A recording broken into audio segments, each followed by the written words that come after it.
o quarto e penúltimo livro do Pentateuco, também conhecido pelos judeus como No Deserto.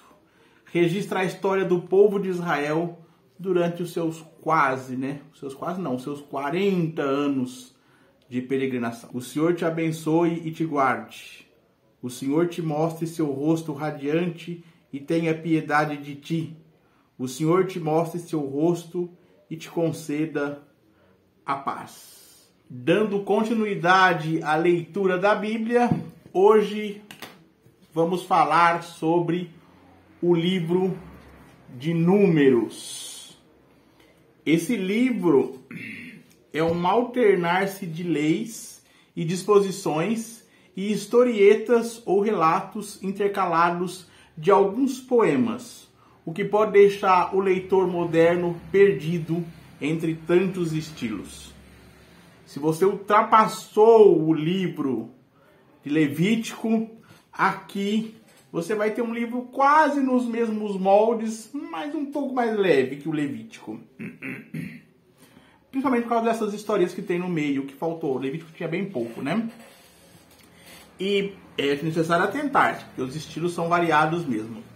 E você, leitor que está assistindo esse vídeo, não se esqueça de se inscrever no canal, deixar o seu like, ativar o sininho das notificações e compartilhar este vídeo com os seus amigos e com seus inimigos também, porque o importante é compartilhar. O que temos aqui são inúmeros temas, como a Terra Prometida, que dinamiza e polariza o movimento dos levitas, as guerras externas e lutas internas desse grupo de pessoas e suas rebeliões, o povo contra seus próprios líderes, mas acima de toda essa gente, continua a sobressair a figura heróica de Moisés. O livro começa com um pedido do Senhor, igual Levítico, a Moisés, que ele fizesse um recenseamento, uma contagem mesmo de todo o povo que habitava aquela terra. Além da contagem, que não vai acontecer só uma vez, também haverá muitos outros pedidos, muitas ordens do Senhor para serem cumpridas, como separar pessoas com doenças de pele, gonorreia e outros tipos de contaminações. Essas pessoas devem ser afastadas do povo para que não se prolifere, as doenças. No final do capítulo 7, fica dito exatamente aonde Deus está quando Moisés vai falar com ele. Então, se você em Levítico ali não se atentou, aqui em Números fica exatamente o local e eu vou ler para vocês aqui. Capítulo 7, no final, o que é dito? É dito o seguinte: quando Moisés entrou na tenda do encontro para falar com Deus, ouviu a voz que lhe falava da placa que cobre a arca da aliança entre os querubins. Daí lhe falava. Se você não sabe o que é a arca da aliança, volte duas casas. Que é dito lá no livro de Êxodos o que é essa arca da aliança. Também é dito em Levítico e também Êxodo a construção desse templo, as ordens que Deus dava. Então, precisa ler os livros anteriores para vocês saberem do que se trata. E também o fato de Moisés não olhar face a face para Deus, lembrando que ao olhar face a face para Deus, a pessoa morre. E como eu havia dito, além das guerras que este povo enfrenta, inclusive quando eles vão ali para as terras de Canaã, o que mais é enfrentado aqui, que prejudica muito mais o grupo do que suas guerras com pessoas de outras tribos, nós teremos aqui as crises internas, os inúmeros momentos em que o povo vai reclamar com Moisés por estarem ali, por Moisés ter tirado eles do Egito, e porque eles mereciam reclamar, porque eles estão passando por aquelas provações no deserto. Mas eu vou destacar, eu disse que é em Números, um momento específico dessas reclamações, que é na página 203 dessa edição, mas melhor dizer, porque por ser bíblico, o capítulo 11, a partir do versículo 5. Quem nos dera carne, como nos lembramos do peixe que comíamos por um nado no Egito, dos pepinos, melões, poros, cebolas e alhos. Mas agora perdemos o apetite vendo somente este maná. Você não sabe o que é o maná? Nos livros anteriores eu falo, mas aqui também explica novamente. O maná parecia-se com semente de coentro, com cor de bidélio. O povo se espalhava para recolhê-lo, o moíam no moinho, o amassavam no pilão, o cozinhavam na panela e com ele faziam fogaças que tinham o sabor de pão de azeite.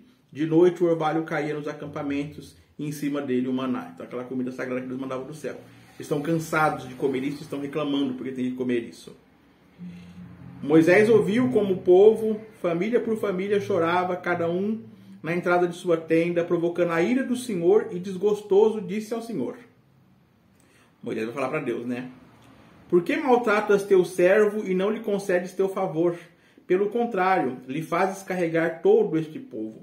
Por acaso concebi todo esse povo, dei à luz, para que me digas, toma nos braços desse povo, como a ama de leite carrega a criança no colo, e leva-o à terra que prometei a seus pais.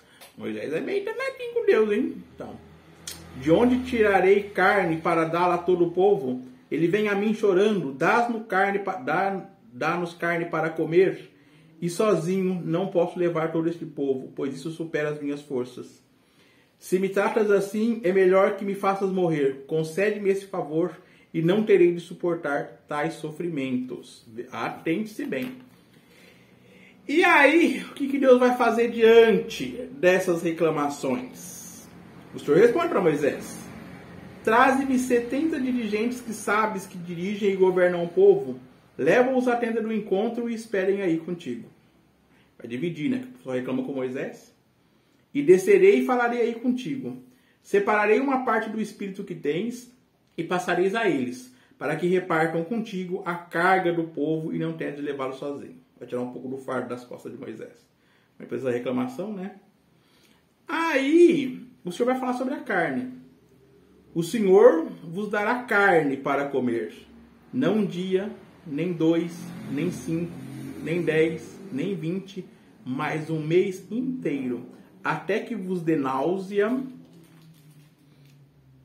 e a vomites. Pois rejeitastes o Senhor que caminha no meio de vós. E chorastes diante dele. Por que saímos do Egito? Então Deus fica inconformado com esse povo, né, reclamão, e ele vai dar carne para o povo até o povo se fartar. E veja lá o que acontece. O povo vai morrer de tanto comer carne. Me lembrou, sou um rapaz, um homem criado num sistema meio bruto, né? Eu não, mas o pessoal do sítio, né? Que é criado num sistema meio bruto. Quando você fazia alguma arte, você queria comer alguma coisa que não podia, né? A mãe ou o pai mandava fazer aquele tacho e dá pra você comer até você enjoar, até você vomitar, né? Como castigo. É o que Deus faz aqui. E você acha que esse castigo foi suficiente para o povo reparar de reclamar? Nada. Vai ter muitas outras reclamações aqui dentro. E muitas pessoas vão morrer por isso. Essas reclamações nunca ficam sem castigo. E nós teremos aqui também castigos unitários, né? Esse castigo das reclamações é dado para o povo no geral. Agora, castigo unitário também vai acontecer. Que é o castigo de uma única pessoa, como no caso de Maria. Ela vai ser castigada por estar falando mal de Moisés. E Deus vai castigá-la por isso, né? Mas Moisés vai lá e vai interceder por ela, vai pedir para Deus não fazer aquilo, né? Que vai perdoar. Deus não a mata não, mas deixa ela descolorida como a neve. Aqui está dizendo assim, ó, a ira do Senhor se acendeu contra eles, né? Porque ela está junto com Arão. E o Senhor se retirou. Quando a nuvem se afastou da tenda, Maria tinha a pele descolorida. E Moisés vai lá falar para Deus perdoar tudo, mas ele é castigado por estar falando mal de Moisés. Depois você vai ter ali, como eu disse, novas reclamações. E como eu disse, muitas pessoas morrerão por essa desobediência, né, e por essa insatisfação. Sobre a quantidade de leis que a gente encontra também neste livro, destaco a lei sobre a herança, porque é interessante ver que até os dias de hoje as questões de herança são tratadas da mesma forma que está escrita aqui na página 238. Eu dou página porque eu separo por página como livro comum, né? Mas aqui, na hora que eu pegar aqui, eu vou dar o versículo para vocês procurarem, porque dá para encontrar em qualquer Bíblia, não precisa ser essa edição. Mas lá você tem o capítulo 27, no versículo 7, né? Depois disse aos israelitas: quando alguém morrer sem deixar filhos, passarei sua herança à filha. Se não tiver filhas, darei sua herança a seus irmãos. Se não tiver irmãos, darei sua herança aos irmãos de seu pai. Se seu pai não tiver irmãos, darei sua herança ao parente mais próximo. E até hoje isso acontece mais ou menos assim, né? Então aqui tem as disposições para a distribuição de herança. E como eu disse lá no começo, apesar de muitos acontecimentos, leis, citação de outros personagens, Moisés continua sendo o personagem principal do Pentateuco, né? Mais exatamente a partir do livro de Êxodo. Ele não aparece em Gênesis. E Deus vai anunciar para ele a sua morte e também já vai anunciar quem vai substituí-lo.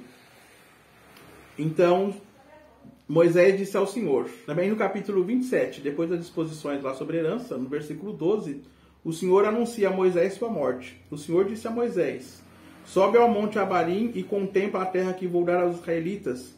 Depois de vê-la, também tu te reunirás com os teus, como Arão, teu irmão, já se reuniu com eles. Arão morre também aqui neste livro. Porque vos revoltastes no deserto de Sim, quando a comunidade protestou, e não lhes fizeste ver minha santidade junto ao monte Meriba, em Cádiz, no deserto de Sim. Então, é doído, porque o Senhor está anunciando que Moisés não chegará à terra prometida. E Moisés vai dizer ao Senhor que o Senhor, Deus dos espíritos de todos os viventes, nomeie um chefe para a comunidade. E esse chefe vai ser nomeado, vai ser Josué. Então, esse é o anúncio que Deus faz para Moisés. Por fim, nós teremos também aqui as delimitações de territórios feitas por Deus. E o livro termina com mais algumas ordens e leis do Senhor, mas a história de Moisés não termina aqui. Apesar do anúncio da morte de Moisés, do anúncio de quem será seu substituto, nós vamos ter aí provavelmente mais um livro com ele. Para mim, a mensagem principal do livro de Números talvez seja que, apesar das intempéries, que são muitas, Deus continua fiel e que nós não devemos duvidar nunca das promessas que ele faz para seu povo. Então este povo é punido porque eles duvidam, apesar de tudo que Deus tem feito, eles ainda duvidam de Deus. Vemos também nesse livro o encorajamento e a preparação dos israelitas para a conquista da terra prometida. Tudo aqui porque a distância não é tão longa se você for olhar no mapa. Mas esses 40 anos servem como uma preparação para que o povo consiga chegar à terra prometida. E enquanto vai desenvolvendo a história deles, desde a primeira geração, né, que saiu de lá do Egito, e aqui a gente já entra para a segunda geração. E assim nós encerramos mais um livro bíblico. Espero que tenham gostado desse e de tantos outros vídeos do canal. Para ajudar no meu trabalho, não se esqueça de se inscrever no canal, deixar o seu like, ativar o sininho das recomendações e compartilhar. Voltemos em breve para falar então do próximo livro, que é então Deuteronômio. Mas fica para outro dia. Esse é o Sempre um Livro. Prazer da leitura.